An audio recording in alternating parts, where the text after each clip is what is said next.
Dillon Gabriel might have survived the Vikings game, but he didn't win anyone over. As the Browns' offense stalled drive after drive, Gabriel stuck to checkdowns and rollouts, barely looking beyond 10 yards. Mary Kay Cabot, the team's most respected insider, didn't miss a beat and subtly exposed Gabriel's limitations. She didn't need to name-drop Shedeur Sanders.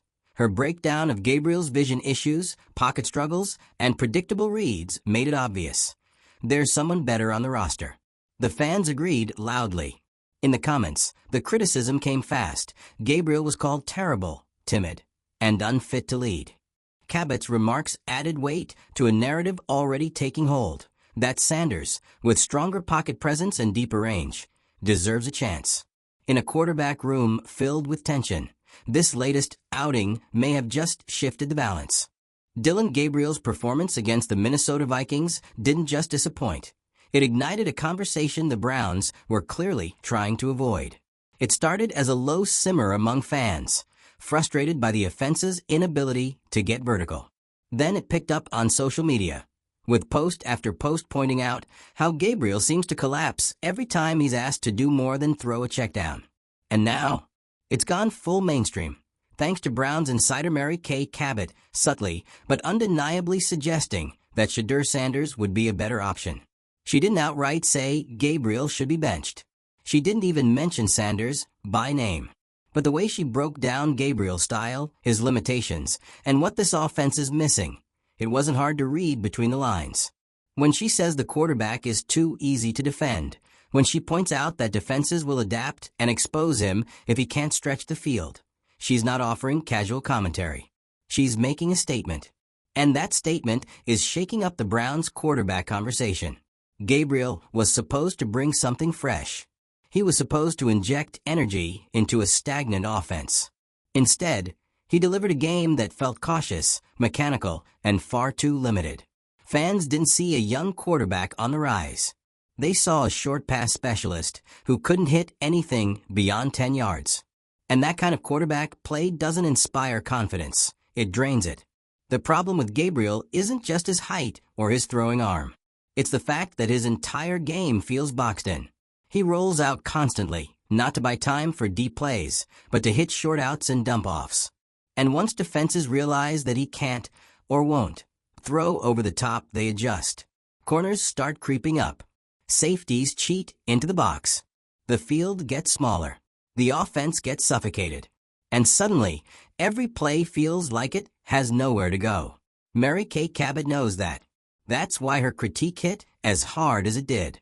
She wasn't just talking about one bad outing. She was talking about a style of quarterback play that doesn't hold up. And by laying out Gabriel's flaws so clearly, she was effectively laying the groundwork for a new conversation, one that includes Sanders. Because here's the thing, Gabriel may be functional, but he's not evolving. He's not pushing the boundaries. And in the NFL, or even at the college level, that's a death sentence. Defenses are built to adapt. If your quarterback doesn't adapt with them, they'll destroy him. That's the situation brewing here. And the coaching staff knows it. Gabriel's reliance on short throws isn't just a quirk, it's a serious liability. When the pressure comes, and it always does, quarterbacks need to be able to see the whole field. Gabriel struggles with that. Whether it's his height or lack of vision, he doesn't seem capable of making reads from the pocket. That's why he rolls out. That's why the ball comes out fast. And that's why fans are getting restless. Because they've seen this before. A quarterback who plays small, both literally and figuratively, can only carry a team so far. When the going gets tough and the defense clamps down, what you need is someone who can hit the deep shot, make tight throws under pressure, and keep the defense honest. Gabriel hasn't shown any of that. What he has shown is a tendency to play it safe. And while that might work in short stretches, it's not sustainable. Defenses will key in on it. They'll flood the short zones. They'll force him to roll left, where his effectiveness drops even further. They'll make him uncomfortable, and they'll win. Mary Kay's commentary was a warning. She didn't have to shout it. She just calmly outlined the obvious. Gabriel can't see the field. He can't stay in the pocket. He can't make downfield throws. And when you put all that together, you don't get a franchise quarterback, you get a placeholder. That's why fans are turning to Sanders. Because whether or not he's ready right now, the potential is there. And potential is better than predictability. It's better than a quarterback who tops out at 10-yard completions and a 5-yard rollout. Sanders offers arm strength, vision, pocket presence, and a completely different offensive identity. It's no surprise that social media lit up after the Vikings game. The criticisms weren't random. They were consistent. Fans pointed out the same things Mary Kay did. Gabriel doesn't throw deep. He can't read the field. And the offense stalls because of it. Some called him terrible. Others just wanted him benched. But the sentiment was clear. This isn't the guy who's going to elevate the Browns. The frustration is boiling over. And it's not just about results. It's about how those results are happening. You can't convince fans to trust the process if the process looks broken. And when the offense looks this limited, when the quarterback looks this uncomfortable, the belief starts to erode. Mary Kay's words were the tipping point. Not because they were shocking, but because they validated everything fans have been saying. And once that validation hits the media circuit, it's hard to put the genie back in the bottle. The debate is real now. It's not fringe. It's not knee-jerk. It's mainstream. The Browns are in a situation where their quarterback can't do what modern offenses demand. He can't threaten defenses vertically.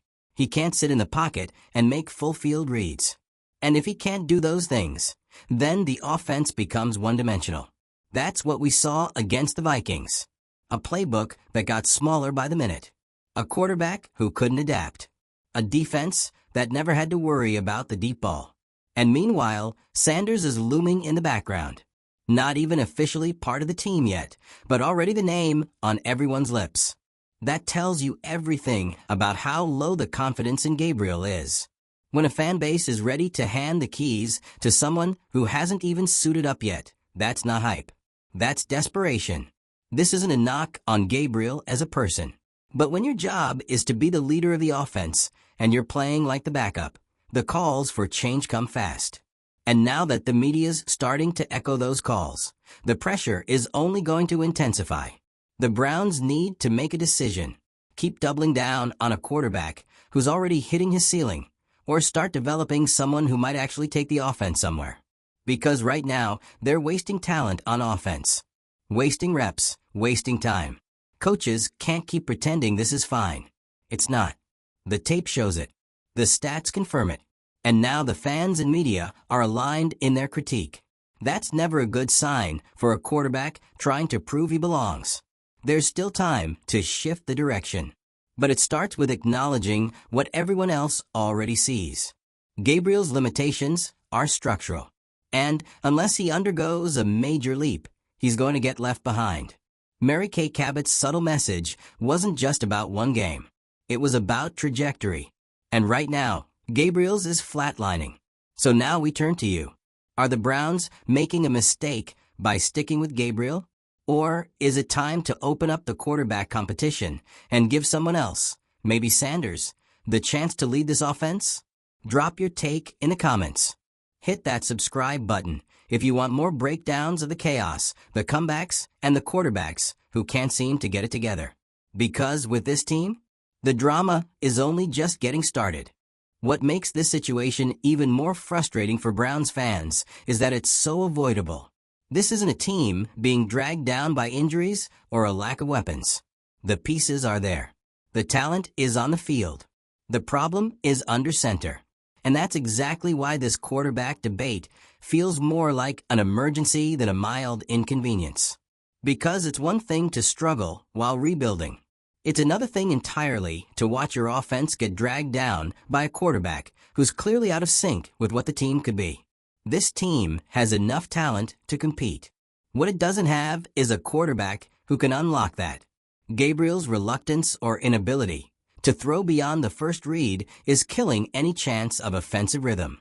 Even when the protection holds, he bails. Even when receivers break free downfield, he either doesn't see them or won't take the risk. And the result is an offense that can't breathe. Every yard feels like a fight. Every drive looks like it's stuck in neutral.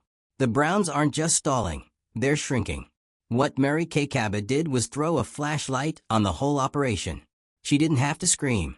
She didn't have to rant. She just laid out. Gabriel is predictable. Defenses will adjust. And when they do, if he can't evolve, the Browns are going to be in trouble. She didn't say Sanders is the savior.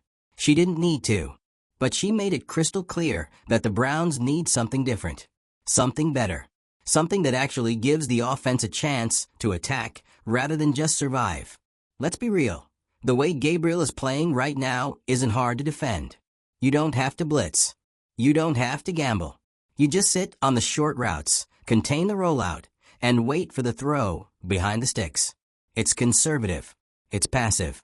And worst of all, it's predictable. Gabriel is giving defenses exactly what they want.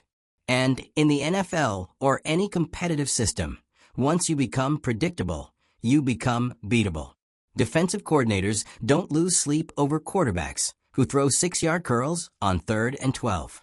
They salivate. And that's exactly where this offense is headed. So what's the plan? Ride it out and hope Gabriel suddenly morphs into a confident, deep ball-throwing leader overnight? Or accept that he might not be the guy and start building toward a future that actually gives this team a chance to breathe? That's what the Sanders talk is really about. Not a flashy name. Not a desperation Hail Mary. But a player who represents something this offense has been missing. Potential. There's a reason fans are pointing to him, even when he's not officially in the mix. They're tired of quarterbacks who play small. They're tired of safe. They're tired of being told to wait while the rest of the league passes them by. And it's not like Sanders doesn't have legitimate tools. Arm strength? Check. Vision? More than Gabriel's shown. The ability to command an offense from the pocket? That's the kind of skill set the Browns have been missing. And that's why Mary Kay's words hit so hard, because they implied something fans have been screaming for weeks. Sanders would be a better fit. Not someday. Today. If the Browns want to run an offense that isn't stuck on training wheels, they need a quarterback who can make defenses stretch. Someone who can punish a defense that loads the box. Someone who can stand tall and hit a dig route over the middle without panicking. Gabriel hasn't shown that. Not once. And yet, he keeps getting the start. He keeps getting the benefit of the doubt. And every week, the same things happen. Rollout. Check down. Punt. At what point does it stop being about patience and start being about denial? Because patience is one thing. Giving a young quarterback room to grow makes sense if there's growth. But when the same problems show up week after week, and there's no sign of adjustment, what are you waiting for? A miracle? The offensive ceiling with Gabriel is painfully low. And that's not just fan speculation. It's what the tape says. It's what analysts are pointing out. It's what Mary Kay Cabot just put into the public conversation. That's not noise. That's a flashing red light. The Browns are dangerously close to wasting another season on a quarterback who doesn't challenge defenses, who doesn't energize the locker room, and who doesn't give this offense a real identity. You can't scheme your way out of this forever. At some point, the quarterback has to make a play. At some point, he has to throw a 20-yard out on time, in rhythm, into tight coverage. And if he can't or won't, that's your answer. The locker room sees it too. You think the receivers don't know what's happening? You think they don't feel it when the quarterback checks down on 3rd down with space deep? That tension doesn't stay bottled up forever. It leaks. It shows up in body language. It shows up in subtle sideline reactions. And, eventually, it starts to affect the entire dynamic. Mary Kay's comments were as much a reflection of that tension as they were a critique of Gabriel. She's plugged in. She hears things. And when she starts talking about a quarterback being easy to scheme against, that's not just analysis, it's a signal. That signal is being picked up loud and clear by fans. And not just online. At the stadium, in conversations, everywhere. People are talking. People are ready. Not because they've given up on Gabriel as a person, but because they've seen enough to know what he is as a quarterback. And what he is might not be enough.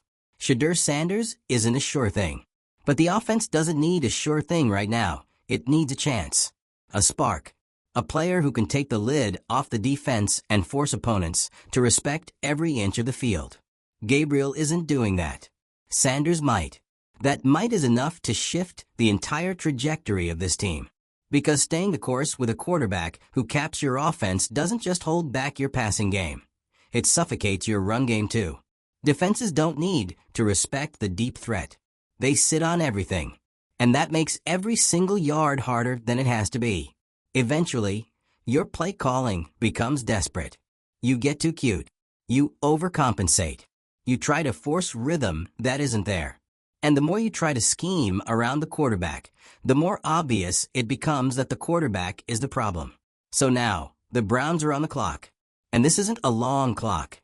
Every game Gabriel plays like this is another page torn out of the season. Another week of wasted opportunities.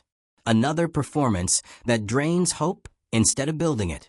And with Mary Kay Cabot officially leaning into this narrative, the public conversation is only going to get louder. The pressure is only going to mount.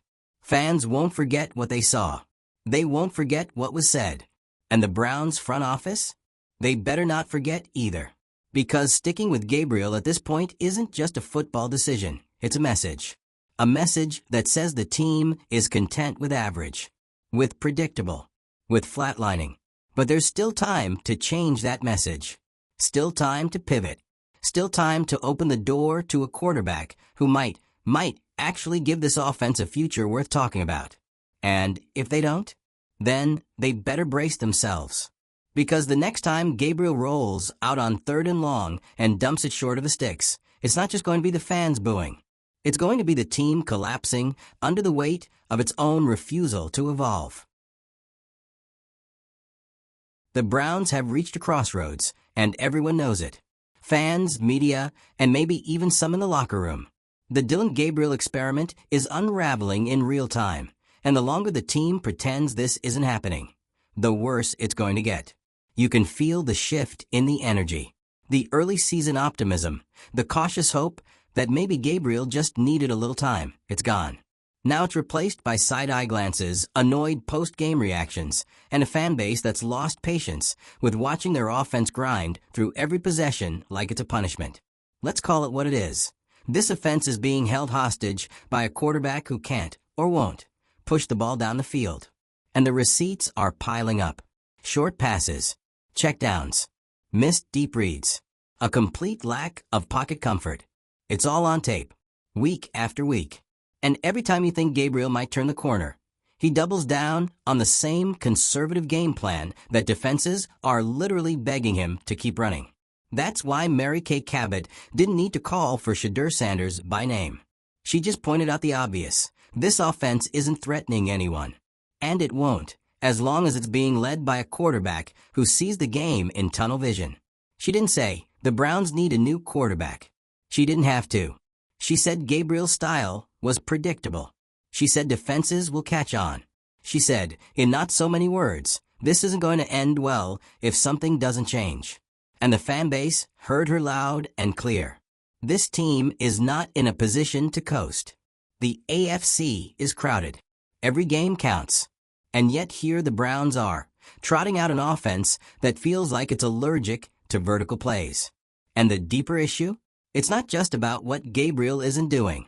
It's about what he's actively taking off the table. Because when your quarterback can't see or throw past the sticks, your whole offense shrinks. Suddenly, defenses don't respect your deep routes. They cheat up. They crowd the box. They flood the short zones. And when that happens, not even your run game can bail you out. Every play becomes a struggle. Every yard feels forced. And eventually, frustration takes over. And we're already seeing that. Gabriel may not be losing games outright, but he's certainly not winning any. He's not elevating anyone. He's not commanding the huddle. He's just there, logging snaps, executing safe throws, playing like a placeholder. And that's the part fans are done with. Because being safe doesn't cut it anymore.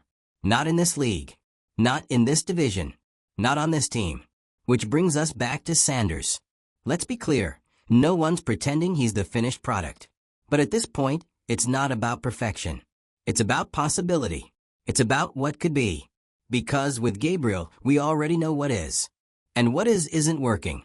Sanders represents something this offense desperately needs. Hope. range, presence, the ability to challenge defenses and force them to actually respect the entire field. That's not just exciting, it's essential. Right now, the Browns' offense is a closed book. Defenses have the answers. And Gabriel, unfortunately, has no plot twist. Every time he takes a snap, fans already know what's coming. Rollout, check down, drive stalls, rinse, repeat. It's become that predictable. And now that Mary Kay Cabot, someone with decades of insight and deep connections inside the building, is saying the quiet part out loud, the temperature is rising. Because this isn't just fan noise anymore. This is media momentum. This is narrative. This is pressure. So what happens now?